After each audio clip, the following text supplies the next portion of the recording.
Monsieur Brown, au 10 Rillington Place, dans une vieille maison, dernière d'une rangée grise, dans une impasse sale du quartier ouest de Londres, un seau plein de lessive d'une main, la serpillière de l'autre, a entrepris de nettoyer la cuisine. Il est nouveau locataire de cet appartement du rez-de-chaussée et sa femme n'a pas voulu se charger de cette besogne car elle ne supporte pas l'odeur due sans doute aux années de crasse accumulées dans les coins et les recoins du lino et du papier peint. Tiens, ça sonne le creux. Tiens, dommage de perdre cette place. On pourrait peut-être utiliser ce creux pour en faire un placard. Monsieur Brown déchire le vieux papier, arrache une planche branlante et se trouve devant un cadavre roulé dans une couverture. Que feriez-vous à sa place? D'abord, vous sentiriez vos cheveux se dresser sur votre tête. Eh bien, c'est bien ce qui lui arrive. Vous laisseriez tomber le seau de lessive et la serpillière. C'est bien ce qu'il fait. Vous iriez prévenir la police. Il y court. Quelques instants plus tard, l'inspecteur Griffin de Scotland Yard arrive.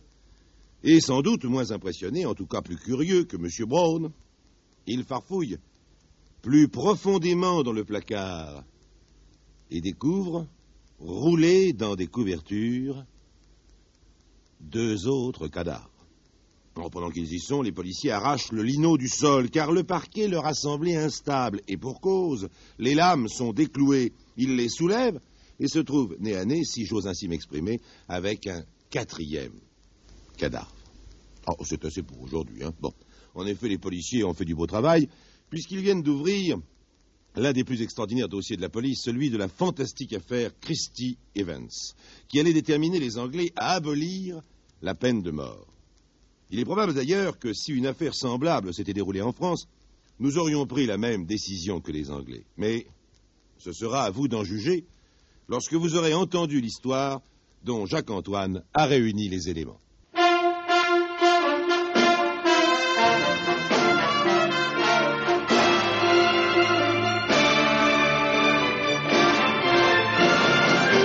Les dossiers extraordinaires.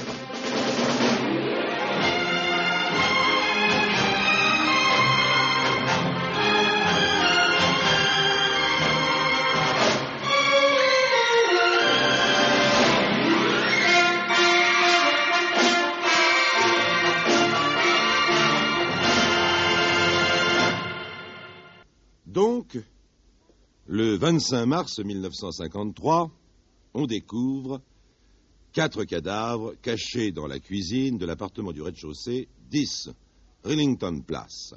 C'est déjà pas mal pour une première journée de travail. Et les policiers font le point. Les 4 femmes, au fait j'ai omis ce détail, il s'agit de corps de femmes, ne sont habillées que de leurs sous-vêtements. Elles ont toutes été roulées dans une couverture, toutes les 4 étranglées, les 3 du placard avec une cordelette et celle qu'on a trouvée sous le parquet avec un bas. Les 3 premières auraient été tuées il y a quelques semaines et la 4e il y a quelques mois. Étant donné leur état, l'identification ne pourra se faire qu'en comparant les empreintes digitales avec celles de toutes les femmes portées disparues cette dernière année. Évidemment, on recherche l'ancien locataire. Cet homme, qui s'appelle Christie, est parti la semaine dernière avec une valise et son chien en déclarant qu'il allait rejoindre sa femme, partie depuis Noël, s'installer à Birmingham chez sa sœur. Il avait l'intention de chercher du travail dans cette ville. Christie n'est pas totalement inconnu de la police, car il a fait l'objet de plusieurs condamnations, vols, faux, et même coups et blessures. Il a frappé une femme avec un bâton de cricket, ce qui ne l'a pas empêché d'entrer dans la police pendant la guerre. Dernièrement, il était employé dans une maison de transport routier, mais il s'occupait également de photographie. On le voyait dans les banquets et les réunions de famille avec son appareil. Mais ce n'est pas tout. Le 10, Rillington Place, est un endroit déjà célèbre. Dans le quartier, on l'appelle la maison du crime. En effet, 4 ans plus tôt, on y avait arrêté Timothy Evans, soupçonné d'avoir assassiné sa femme et son bébé de 14 mois.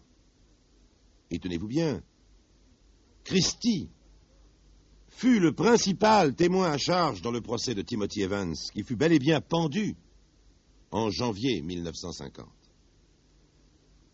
Inutile de vous dire que l'inspecteur Griffin se prend la tête à deux mains. Il doit se demander pourquoi on lui fait ça à lui. Ça aurait pu tout aussi bien tomber sur un autre inspecteur. Il a fallu que ce soit lui. Pour commencer, deux mesures s'imposent. Rechercher Christie et, à tout hasard, continuer à chercher des fois qu'il y ait d'autres cadavres. Ah, je sais ce que vous pensez, il exagère. Bien, je n'exagère pas. Je ne fais que raconter les faits. Les policiers sondent les murs et descendent dans le jardin la pelle et la pioche à la main. 26 mars 1953, Scotland Yard diffuse le signalement de Christie, près de 2 mètres, mince et élégant, cheveux noirs avec début de calvitie, lunettes en écaille. La dernière fois qu'il a été aperçu, il était vêtu d'un complet bleu marine en tweed, d'un imperméable à ceinture, d'un feutre nègre et de chaussures jaunes. Le cadavre trouvé sur le plancher serait celui de sa femme, Ethel Christie. Dans le jardin, les fouilles continuent. 27 mars 1953, John Christie introuvable. Pourtant, la presse a diffusé la photographie de ce quinquagénaire poli, tiré à 4 épingles, que ses voisins considéraient comme un homme tranquille, souvent sans travail, mais ne paraissant jamais à court d'argent. Explication, Christie et sa femme auraient pratiqué des avortements. Dans ce cas, les cadavres pourraient peut-être être ceux de clientes gravement accidentées à la suite de l'opération. Mais cela n'expliquerait pas la mort de sa femme, Ethel Christie, qui remonte à environ 4 mois. Les 3 autres femmes seraient mortes depuis cette date, chacune à 1 mois d'intervalle. 28 mars 1953, Christie toujours introuvable. On a identifié les 4 premiers cadavres. L'un est bien celui de la femme de Christie, Ethel Christie, âgée de 45 ans. Les autres se connaissaient. Toutes les 3 sont venues poser pour des photos de nus. Mais c'est peut-être le prétexte dont elles se sont servies pour cacher leur avortement. Ce n'est pas tout. Scotland Yard vient de découvrir un squelette et un crâne calciné enfermés dans une boîte à ordures et enterrés dans le jardin. Il s'agit d'une femme d'environ 30 ans et dont la mort remonte à environ 4 ans. Puis, à 3 mètres de profondeur, on déterre de nouveaux ossements, dont un fémur, un tibia presque entier, ainsi que des lambeaux de vêtements féminins. Il semblerait donc qu'il y ait eu 2 séries de meurtres, dont les derniers seraient de plus en plus rapprochés. Cela semble indiquer un désir sadique de tuer qui devient plus fréquent et incontrôlable. Scotland Yard donne l'ordre de faire évacuer tous les locataires de l'immeuble et de le démanteler planche par planche, brique par brique. Christie, toujours introuvable.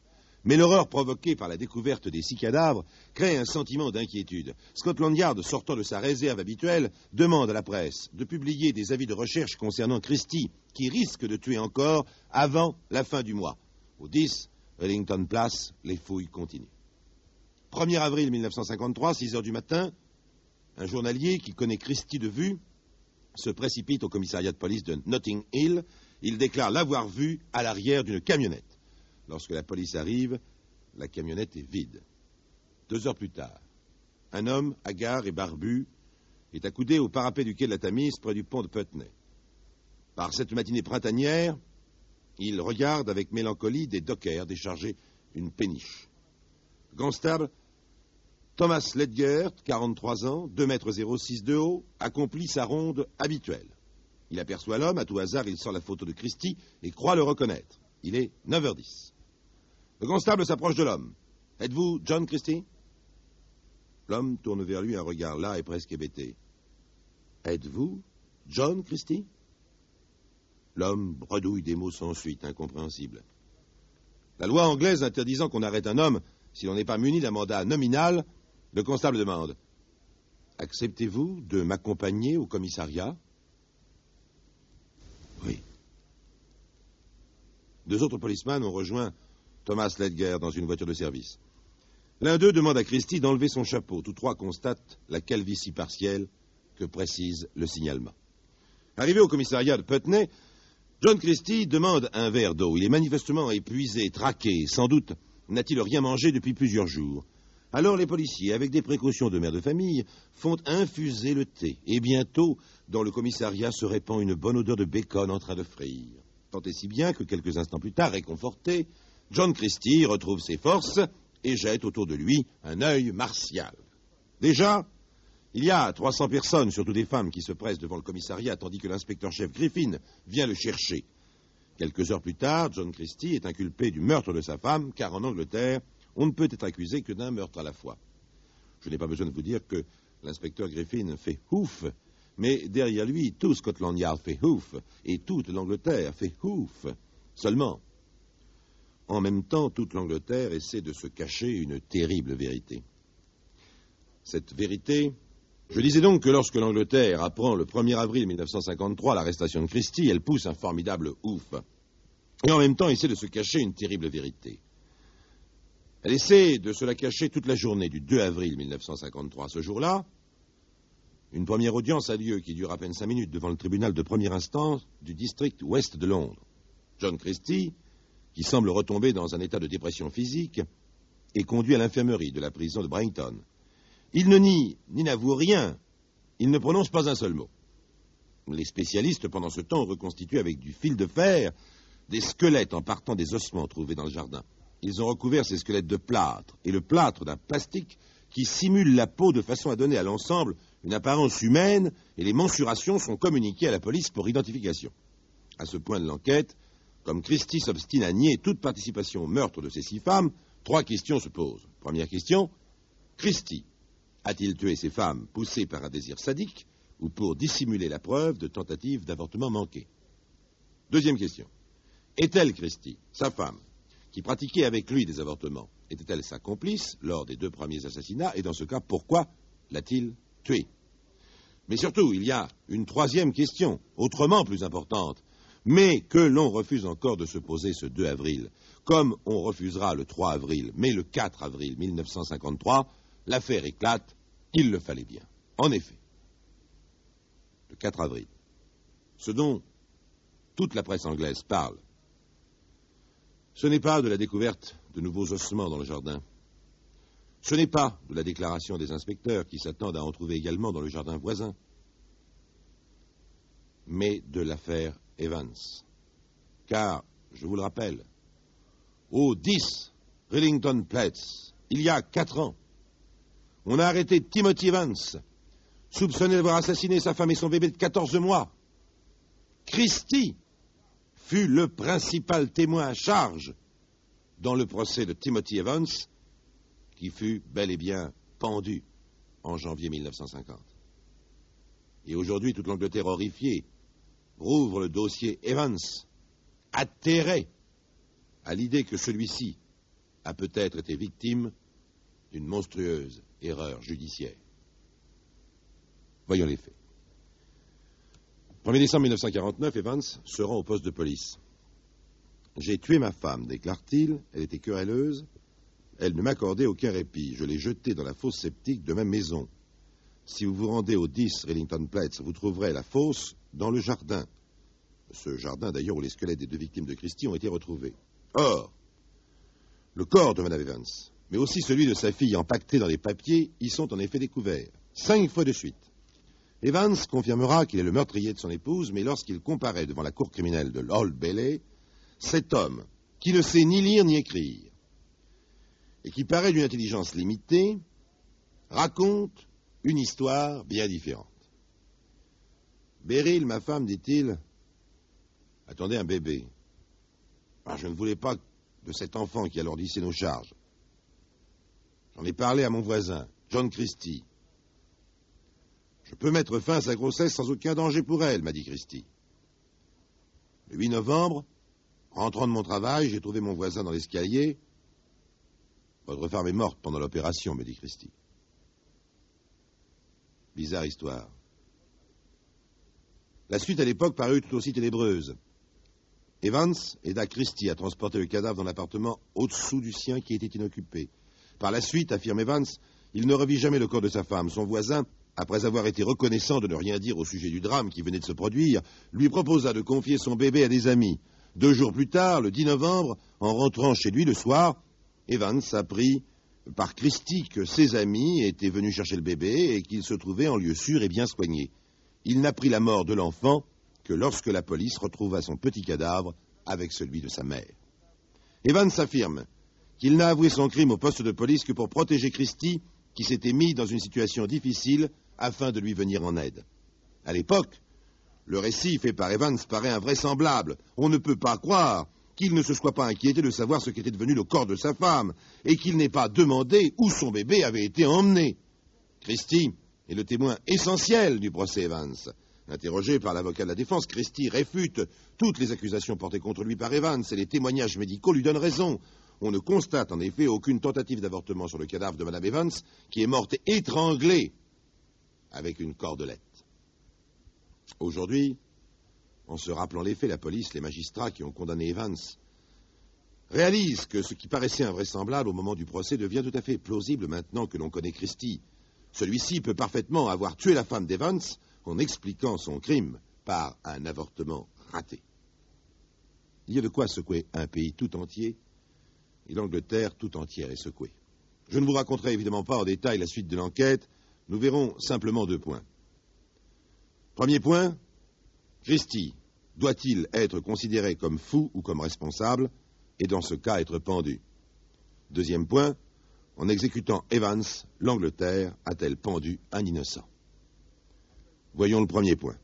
Je vous rappelle qu'en Angleterre, on ne peut être accusé que d'un meurtre à la fois. Christie est donc accusé du meurtre de sa femme parce que c'est le plus difficile à expliquer par une folie sadique.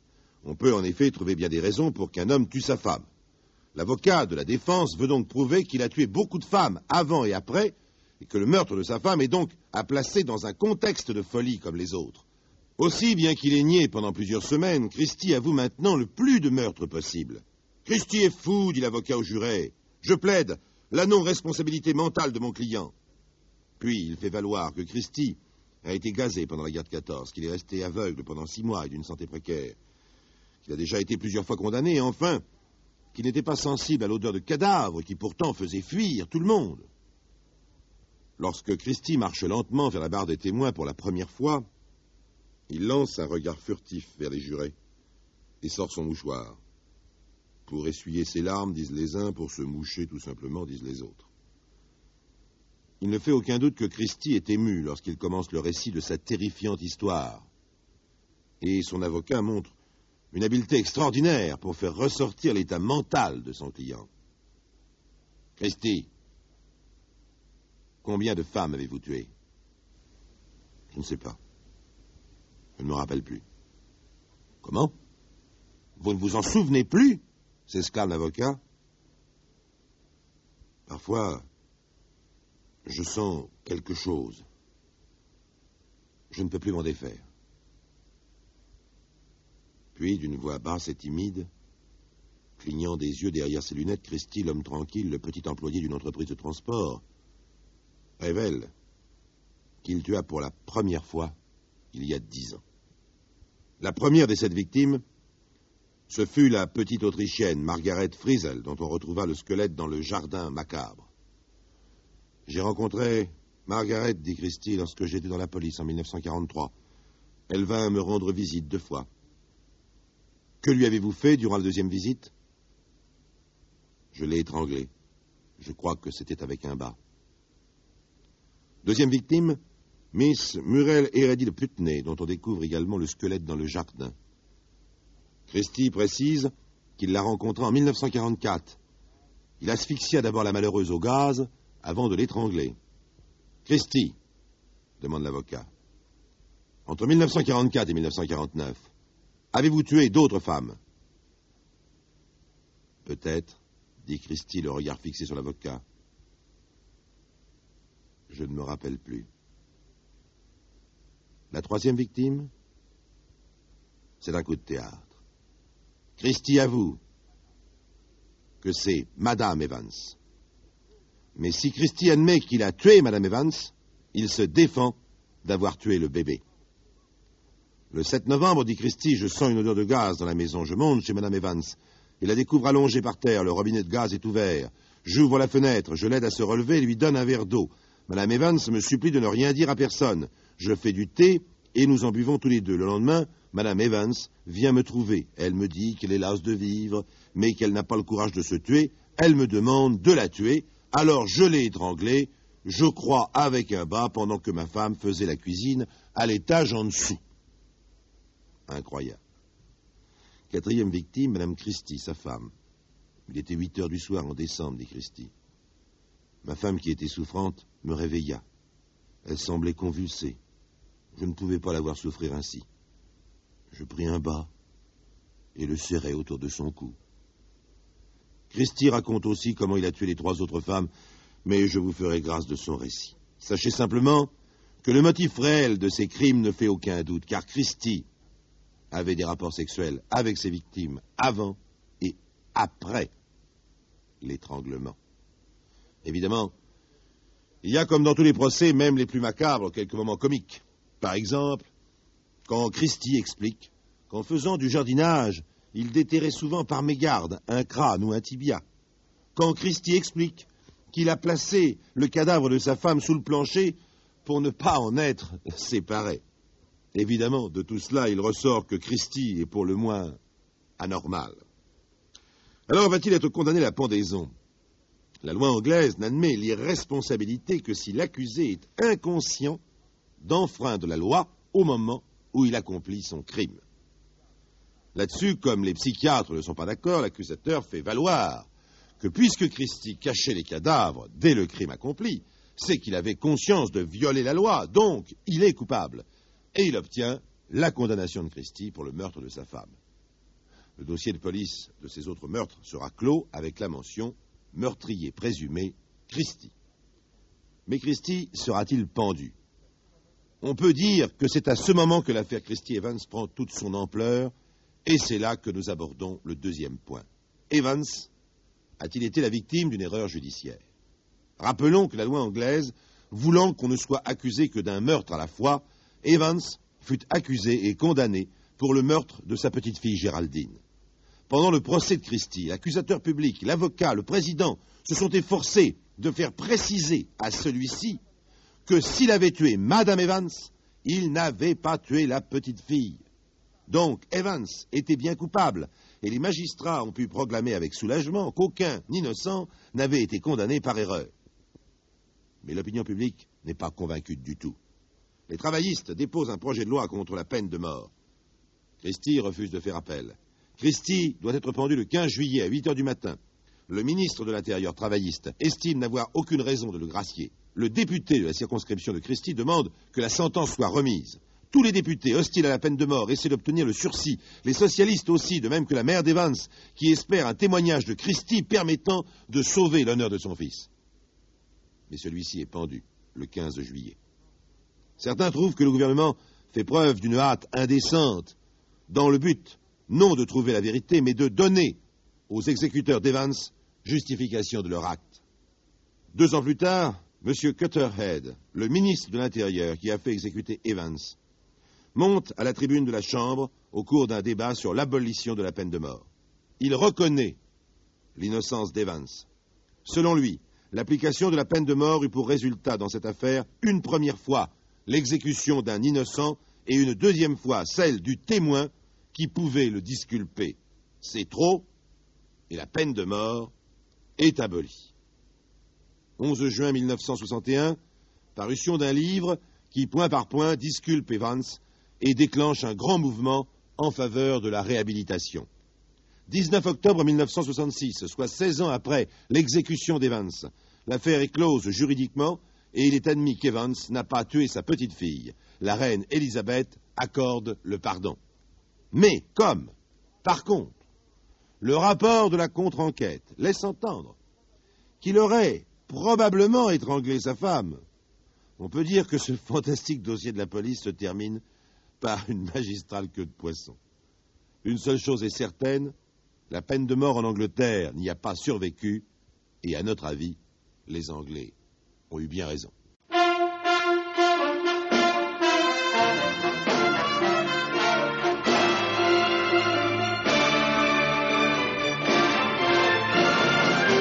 Les dossiers extraordinaires.